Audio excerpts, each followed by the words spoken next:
Good afternoon to each of you. I know you're feeling awake, feeling sleepy.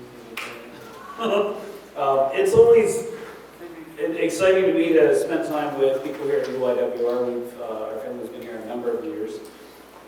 I just enjoy seeing the people who are passionate about reaching out to others and about making a difference in other people's lives. So it's exciting for me to be here and to hear your stories and to see the people who are excited about sharing Jesus with people in the city. Most of my focus this afternoon will be about culture primarily, so I'll be talking about that, and also talking about the urban worldview. So I've spent the last about 14 years living in the city, in 2 different cities, and so you'll hear me telling stories about what it's like to live in the city, but hopefully helping us understand a little bit more about what an urban worldview is from the experience that I've had. So in thinking about culture, some of you may have seen a blue school bus over here as you were walking. Anybody see that? Weird looking school bus, eh? So that school bus is my family's project. We've converted that into an RV. Anybody know what it's called when you convert a school bus into an RV? A schoolie. Great, we have somebody that knows that. Spelled S-K-O-O-L-I-E. There's a whole world out there, which I didn't realize until we decided to do this a couple years ago. We decided to convert to make a schoolie. And there's a whole world of this stuff out there. Google it and you can find all kinds of blogs and YouTube videos, lots of things about having a schoolie. If you want to open up your world of connection, buy yourself a school bus and turn it into an RV. You immediately get connected to another cultural group of people. So empathy. What is empathy? It's the ability to understand and share the feelings of another. This is not a place that we get to quickly or right away. This takes some time to really understand who the other person is, how they think, how they tick. And so a lot of the stories that I'll be telling today is hopefully helping us to think about what it means to empathize. And what are the requirements for us to do that? The only way for us to really do that well is to walk in somebody's shoes for at least a mile, right? So that's a saying that we're familiar with. So that's part of what we have to do in order for us to empathize. And we have to really learn to know the people. So how do you do that? Well, I've already said, so if you want to get to know the Schooly Culture, you go buy yourself a school bus. And they're actually not really expensive. It's incredibly time-consuming to actually turn it into an RV. You can talk about that if you want. How many of you have gone backpacking? All right, a good number of you. So if you put on a backpack, go hiking on the Appalachian Trail, that's where I've spent most of my time hiking. There's a whole culture there as well. So strap on a backpack, and you run into people. I have conversations with them. My wife and I go at least once a year. And there's this whole subculture that goes along with hiking, with backpacking, just like the Schooly culture, just like the urban culture. So this conference or this retreat is about people working in urban areas, people working in the city. And so there's a whole culture there. There's a number of layers of culture that happen in the city. And again, that's part of what I'll talk about this morning, or this afternoon, to help us think about. One of the things that may seem a little bit unique or different. So if you want to connect with people in the city, one of the easy things you can do is, if you don't have kids, if you do have kids, take them to the park and simply spend time connecting with people there. It creates a connection point going to the park. And I always tell my kids one of the benefits. I'm guessing most of them will want to live in the city once they leave our house. My wife and I see ourselves pretty much living in the city the rest of our lives. How many of you live in the city? Good, we have a number of people doing that. That's awesome. If you want to impact the people of the city, you really need to live beside them. You really need to be their neighbors. You really need to be their friends. You really need to, again, live alongside them. That's the way to truly make an impact on them. That's the way to really empathize them, to really get what they're experiencing, to really get what their life is like. But so if you don't have children, the other thing you can do is get a dog. And if you have a dog that you take walking, like in the city, we have 2 dogs in our schoolie over there. so we brought them with us. They're two small dogs. When we lived in Baltimore, one of the things that I quickly figured out is that people care a lot about their pets. And so we may see that as kind of a negative thing because their pets kind of become their children, right?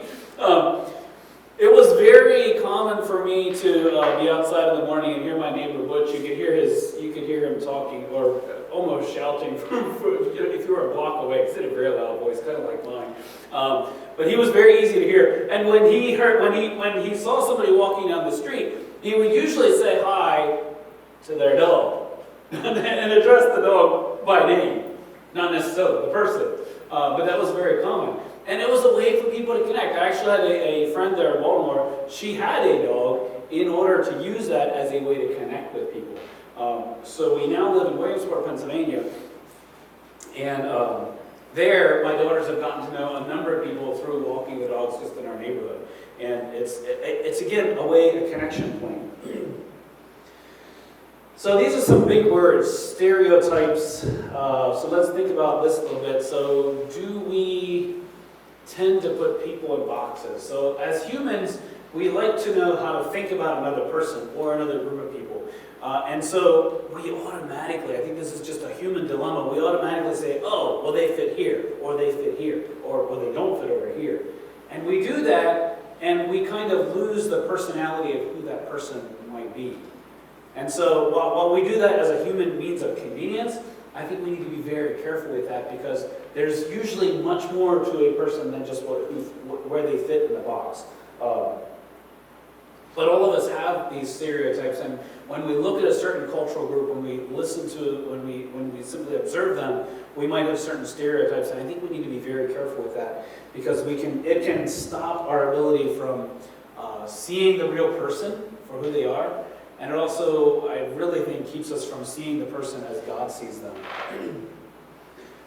And I'm guessing that many of you are working with children in poverty or people in poverty, yes? People who are poor. So I want to be talking, I actually spent, when we lived in Baltimore, I spent a number of years working in the public school system. There I primarily work with people in poverty. So I'll talk a little bit about that, understanding their culture. Which is very different than typically our Anabaptist culture. Because even if you're not very rich, or even if you're not middle class in Anabaptist culture, we tend to think as middle class people. So, and it makes us think differently than the people who are living in the city, who are living in the ghetto, or the urban poor. They have a different worldview. That's part of what we'll talk about this afternoon. And then, do we have this savior mindset? Like we've got the answers. Like we know what these people need. We have things kind of put together, right? Like we've got some things going for us. And while we do, I think we need to be careful that we don't take that and simply put that on the people that we're working with and say, you have to be like us. When my wife and I first moved to the city, we actually moved there thinking that, well, as Mennonites, we kind of have this family thing figured out. Like that's one of the things we have going for us. There's a number of strengths that we have. That's one of them. One of the things that we very quickly figured out that kind of blew our minds is that on our block, there where we lived, all the people that we knew were, with maybe the exception of one, actually no, when we first moved there, all of them, if there was a family, there wasn't multiple relationships there. Like there was just one man, one wife. And most of them were not divorced. That later on, by the time we left, there was at least one of them that divorced. But they were intact families. I should say, so that was where I did talk about the fact that that I worked with poor people in the public school system. The neighborhood we lived in was a middle class community. So very different cultural realities. And that was again part of why you have the intact families. And the middle class people, we thought much like that. Many of them actually didn't have televisions. Like, weird. Because we think of that as, that says something about who they are, what their beliefs are. But many of my neighbors didn't have a television, not for the same reason that I don't, but they didn't have it because they didn't think it was good for their children. So psychologically, like developmentally, it wasn't good for them. But they had a lot of the same ideas, a lot of the same practice that we did. But do we take our ideas and simply try to put them on other people and say, we've got the answers, and here's what you should be following? We'll come back to that a bit. That'll kind of be interspersed in what we're talking about today. Empathy. So the first step is actually understanding the culture. So what's important to your group, the group of people that you're reaching out to. And this is whether you're reaching out to people in the city. As Rick talked, he talked about reaching out to people in other countries. Wherever your cultural group is, or even if you're working with people in suburbia, you have to understand how it is that they think. Often when we think about working in the city, we think, oh, well, or at least I can think, I speak English, people in the city speak English. Do they speak any other languages? Yes? No? They do. So they might speak Spanish, or if they're in the ghetto, they have this whole other English that's loaded with phrases that you might not know about, or that you might need to learn about if you want to interact with them well, or actually understand them. But we tend to be very ethnocentric, very focused on us, very much understanding that our culture is where it's at. And it's easier for us to do that because we've chosen to live in this culture, right? And so there are some good things about it. But we have to be very careful about forcing that on other people. And we automatically do that. So part of my prayer is that God would open our eyes to what else is out there. And one of the things that I've realized is that there's an awful lot that we can learn from the other cultures around us, even if they are not Christian, even if they practice living very differently than we do. And so part of what you're going to hear me emphasizing is the fact that we do need to learn from our neighbors around us. And that's one of the ways that you can go further, I think, in ministry, is by learning from those around us. And part of that is why I've already said that it's critical if you want to really impact the people. If you want to make an impact on people, the best way to do it is to live alongside them and really show them what it means to live like Jesus. A friend of mine, Laverne Yoder, their family lives in the projects. So they live in subsidized housing, in cramped quarters with their family, and I just very much, I'm impressed by the fact they're willing to do that. It's not something we typically do, right? We don't live in the projects like there's other people that live there. But they choose to do that because they want to make an impact on those people. They want to learn to know what life is like with them. And so we really only learn to what their life is like after we live life like them, have a job like them. When we lived in Baltimore, I couldn't park my car off the street. We parked on the street all the time. That's what my neighbors did. So I lived like just like they did. And asked lots of questions. This is a great way to get to know people. So can we become like them? So again, referring back to Rick, he talked about a number of ways in which we can do things that are neither right or wrong. And we can do things to make our neighbors either like us more or not like us more.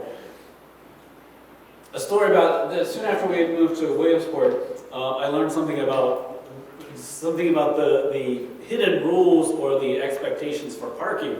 So we had a couple friends over from church, and maybe 3 or 4. Anyway, so they parked out in front of our house. All was good. They went home, and then later that day or the next day, I saw my neighbor, and I hadn't even really gotten to know him yet. And I said, "Hey, how you doing?" And he said, "Not so well." And he proceeded to talk about the fact that he was kind of irritated that my friends had parked in front of his house and taken his parking spot. In Baltimore, we parked in front of anybody's house. It really didn't matter.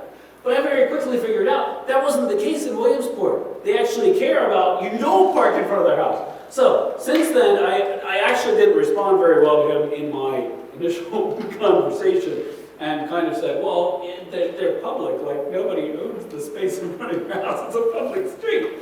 Right? But anyway, so I went back to him a couple days later and apologized for my attitude, my inappropriate attitude, and just talked about the fact that, obviously, it's important for me to learn about what people care about here, and clearly people care about. I didn't say this to him, but it became clear that people care about who parks in front of their house. So since then, we don't. And there's nothing right or wrong about that. But for them, it makes a big difference. Do I park in front of their house or not? Also, with my, speaking of parking, They don't like when my bus is parked in the street, when my school is parked in the street. So we do our best to park at other places so it's not causing parking issues for the people. But respecting what they care about. So can we become like that? Well, it's not hard for me to respect what my neighbor wants as far as parking, right? That's fairly easy to do. So there's some basic things that we can easily do to help them and to bless them. I recently heard of a young lady who, she doesn't live in the city, she lives close to the city, but she actually rented a garden plot just simply so she could spend time with people there. So usually as conservative people, we like to have growing things and maybe gardens. So when we lived in the city of Baltimore, we had a backyard that was about like this section of chairs, so fairly small, but we grew a lot of stuff in that area. We often talked about becoming part of a community garden because there were many in our neighborhood, just simply to connect with people. So again, it provides a way for you to connect with them, a way for you to empathize, to get what they get, to live life as they do. The other thing that we use the gardening thing for is we used it as a way to learn from our neighbors. 2 doors down from us, our neighbors had probably 200 or 300 rose bushes. So they had lots of rose bushes in their backyard. So it was very full of roses. Very beautiful. They spent lots of time with them. So one of the things we did is we would ask questions like, how do you keep your roses so nice? What do you do? So just something very basic.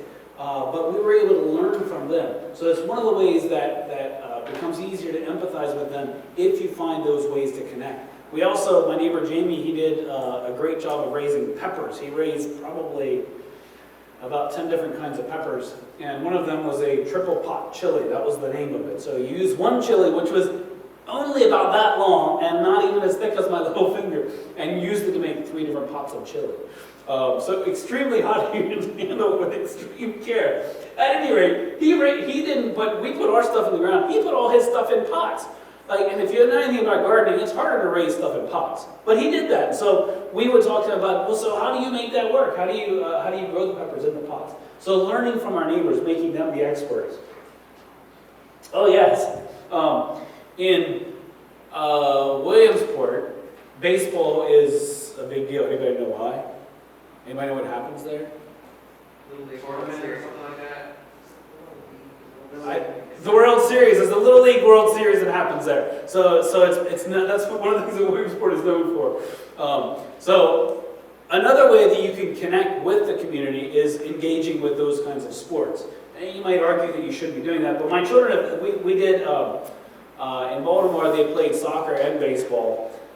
One of my sons is playing baseball in Williamsport, and it's a really serious thing. Like they follow the rules to the T. And you have to do things just so because they're trying to get kids ready to compete in the Little League where they have these important rules. Like you can only have bats that are made in the USA. Well, like we looked at our bats trying to figure out where they're made. We got them at the thrift store, you know, and we didn't. So there was only one. We ended up having to buy a bat so we could have one that was made in the USA so that he could play Little League. But again, it's a way to get to know local culture. Is it a good idea to tell hunting stories in an urban setting? How many of you go hunting, first of all? All right, so a number of you. I go hunting, even though I really love living in the city. I go hunting, not in the city, outside the city. Is it a good idea to tell hunting stories? Yes or no? What do you think? No. The answer is it actually depends. So when I lived in Baltimore, that would not have been acceptable. It was not a thing you should have done. And it was not a popular idea. I went hunting. I actually butchered the deer in my sunroom at the back of my house, but I was very careful when I brought the products in through, and so on. I later on learned that my neighbors were actually kind of impressed with the idea, but they didn't know that until a couple years after I'd been doing it. But I wouldn't tell hunting stories in Baltimore. In Williamsport, however, it's very different. The culture is very different. And one of my daughters, where she actually is part of the local orchestra, and heard a number of the people actually talking about hunting, even the girls that were talking about that. So it's a thing there. So it really, as Rick talked about, it depends where you are. It depends where you are. You have to know the people that you're working with, because that makes a big difference.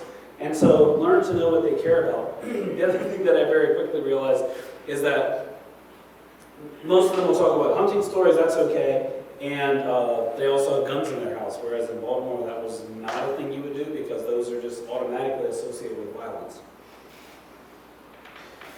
So, needing your neighbors as well. Again, asking them for help. One story about that. So, when we have an emergency, do we call our friends? Do we call other Baptists? What do we do? I think that's usually where, that's the easiest place to go, the most comfortable place to go. But I would actually challenge you to, if you want to empathize, really get to know, connect deeply with the people that you're working with, it's good to need them. This can actually be in the city or even outside the city. So, when my wife Patty we were having our third child, we had to go to the hospital like at 1:30 in the morning. So we got up, headed down the road to the hospital, and we only got about a quarter mile or maybe 2 blocks from our house, and our tire went flat. And we pulled up to the side. We still had to get to the hospital. And we could have called the ambulance, I suppose, but we didn't. So my tire, we only had one vehicle. And I began sitting there, can't drive it. Now what do I do? Like, but as we were leaving our house, I noticed that my neighbor Jamie, he had just come home. He actually played bass, so he usually was at various locations playing with a band, and so he would get home 1, 2 o'clock in the morning. Anyway, he had just come home because his light was just going up as we were leaving. So I ran back up to Jamie's house, 1:30 in the morning, knocked on his door, and said, Jamie, I need a car. My wife is to go to the hospital. Can I borrow your vehicle? He never even said anything to me. He just turned around, walked back in the house, got the keys, and handed them to me. We didn't really live there. We'd lived there for less than a year at this point. He simply handed me the keys and let me take his car. This was not something we had prearranged. This is not something I imagined happening, but there I was in the middle of the night asking my neighbor for his car. Any of you done that? So there are times when it can be, actually, that took our relationship to a different level. And so if we are at a place where we need our neighbors, it can be helpful. If you need to move furniture, ask your neighbor before you ask your cousins or your people from church. Consider asking your neighbor. I messed up when we moved to Williamsport. I was carrying a fridge probably from the garage into the basement, a dorm fridge, so a fairly small one. And about as soon as I was done, I was coming back out of the basement, and Nate, the next door neighbor, says, hey, if you ever need to move something like that again, let me know. I have a hand truck that you can use. And my stupid response was this, like, I had one too, I just couldn't find it. And so that's basically what I told him. I said, well, I have one, I'm just not sure where it is right now, so I couldn't find it, that's why I was carrying it. What I should have said to him is that, hey, that's awesome, if I need one, I'll let you know. So being willing to use his stuff, because we don't want to need people. We don't want to be an imposition on people, right? We want to have it all together ourselves. But this is a tremendous way for us to actually build deeper relationships, is to need them and to allow them. So it's not just about us saving them or about us helping them. Allow the people that we're helping, allow them, the people that we're ministering to, allowing them to help us. There should be a reciprocal relationship.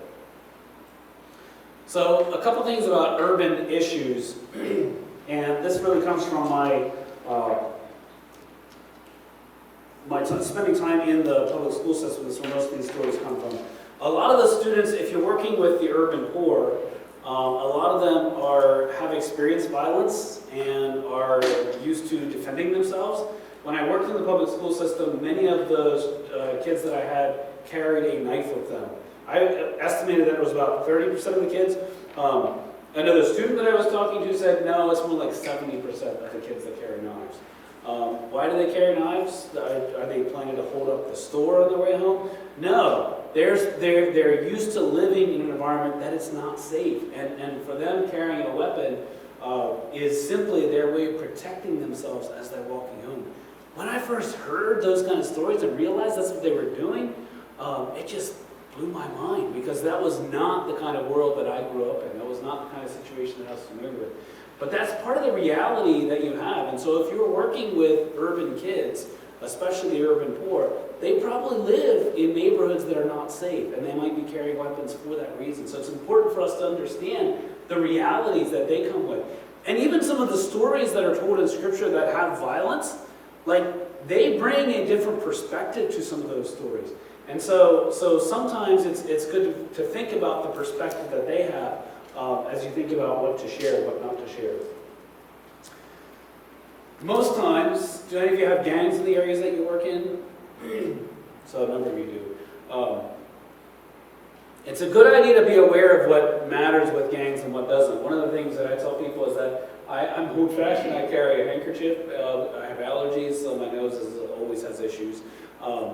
But especially when I lived in Baltimore, I was very careful about the color handkerchief I wore and where I had it. Usually I made sure it was not visible. But I didn't usually take blue or red or black. I had those kind of handkerchiefs, but I usually did not carry them, especially when I was going to be in the ghetto or working with in the school system. So use other colors. So it's important to be aware of the people that you're working with and the realities that they have to deal with.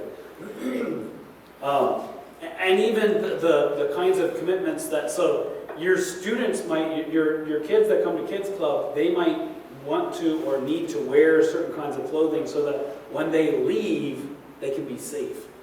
Because if they don't wear that certain kinds of clothing, they might be attacked on their way home. That's just part of the reality that they work with, that they live with. One of the first two that I taught in the public school system, I got to know a student named Luis. And he had been, after I had a number of issues with him in the classroom, the most classic being that in my classroom there was fluorescent lights like these, but they were suspended, they were down, hanging down on pipes.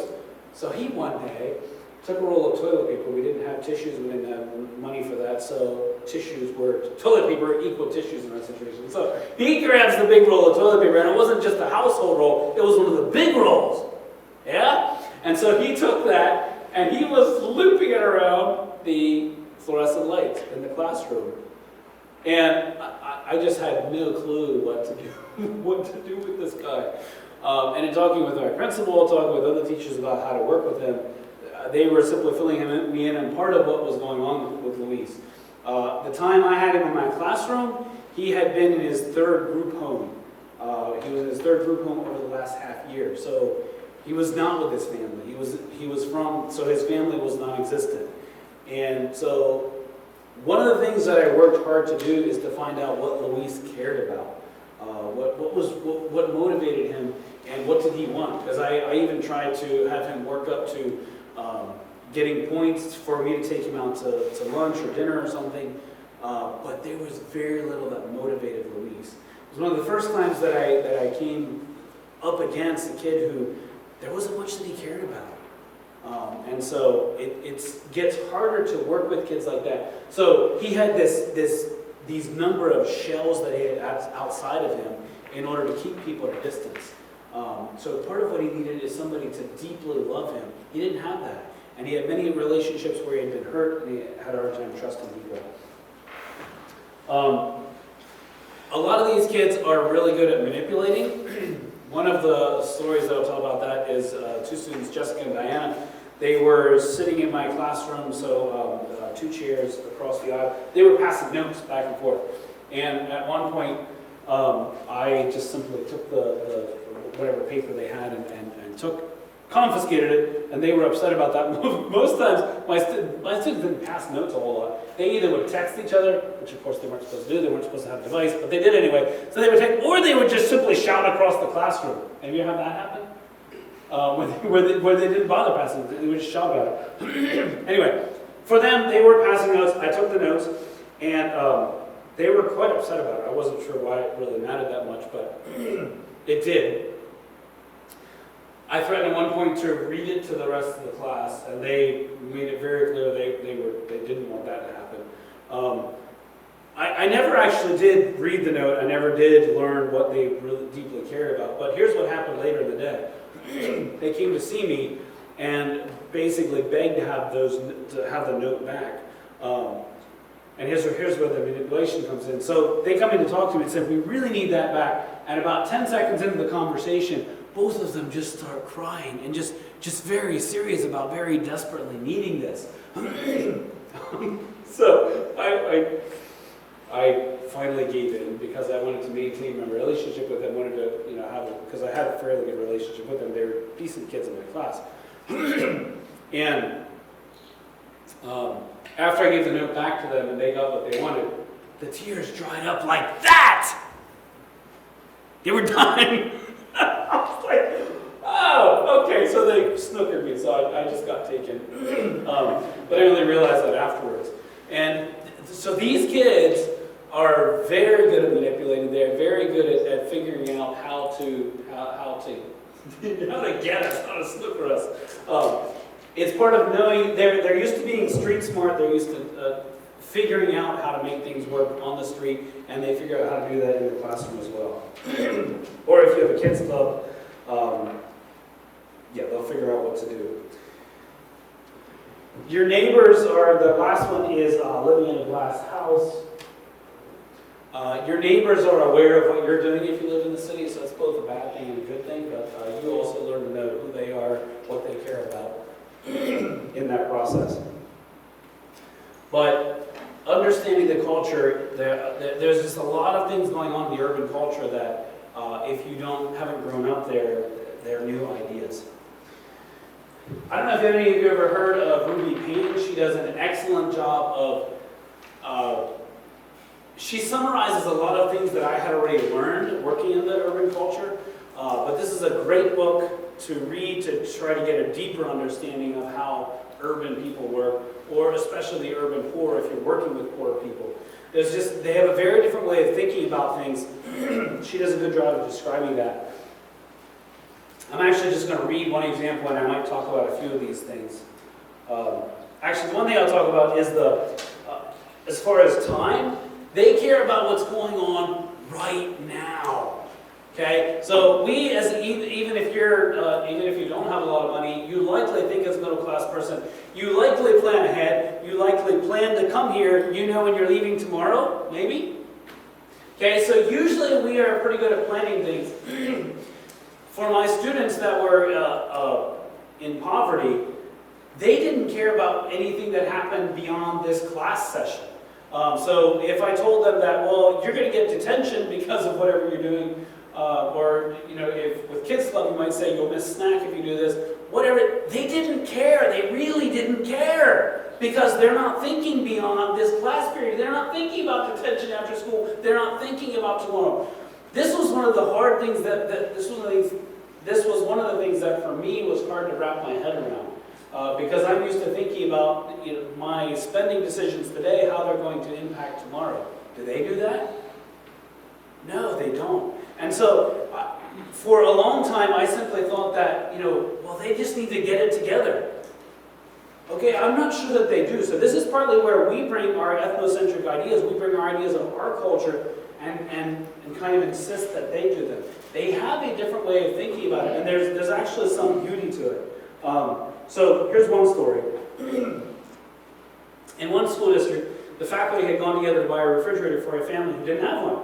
About 3 weeks later, the children and family were gone for a week.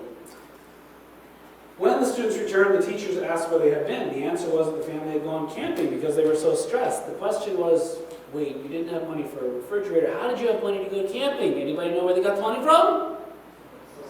They sold the fridge! Wait! You're going to have the same problem when you go for groceries next week. Where are you putting the groceries? Are they thinking about that? No.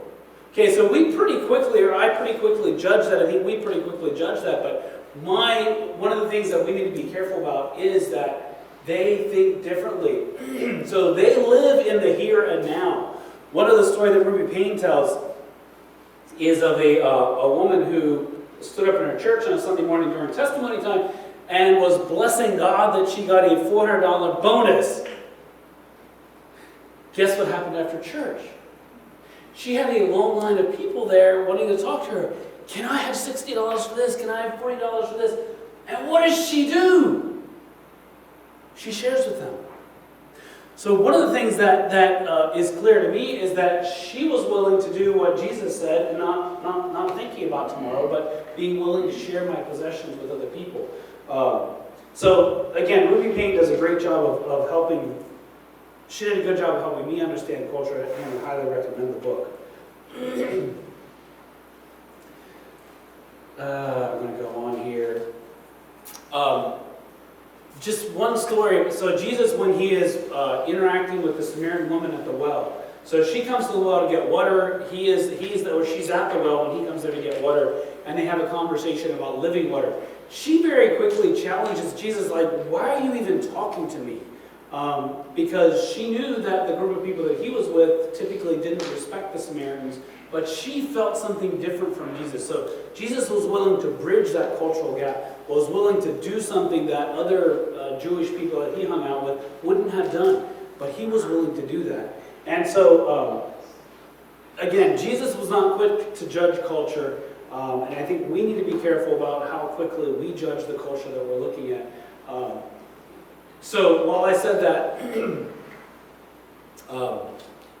told various stories about how my students thought. Another thing that would really irritate me was the noise level of my classroom.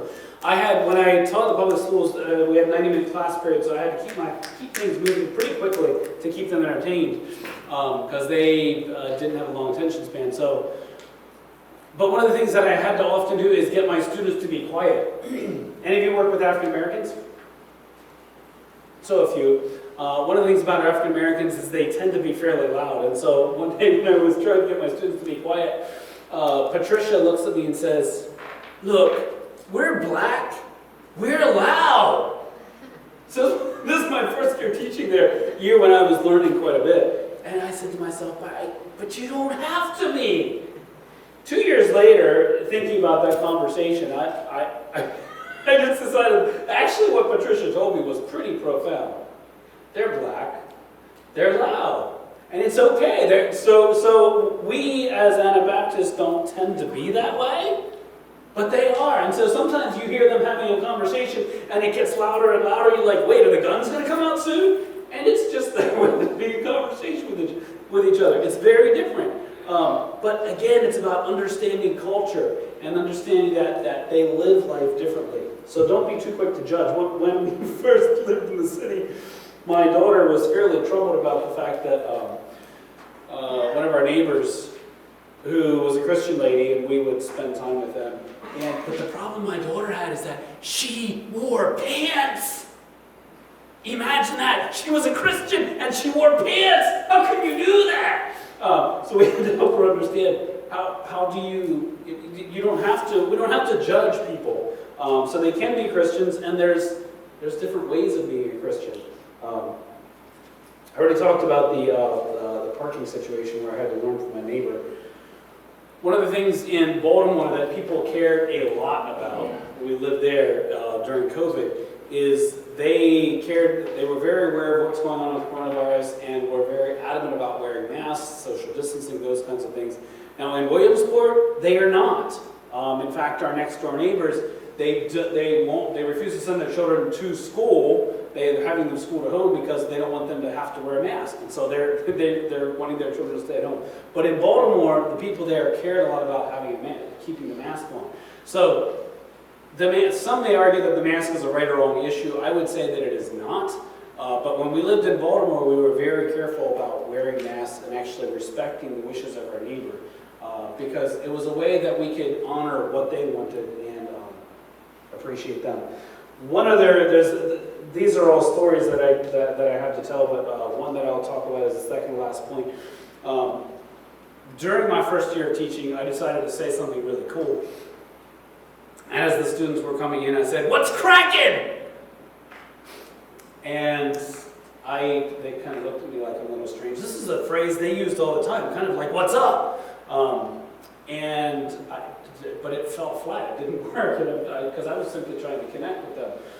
What I realized later, though, as a student came up to me after class and he says, "Mr. Petersheim, you don't want to be saying that." I was like, "Oh, okay." So he didn't really say much more about it, but in talking to others and doing a bit more research, what's cracking means there's shooting going on. Crack.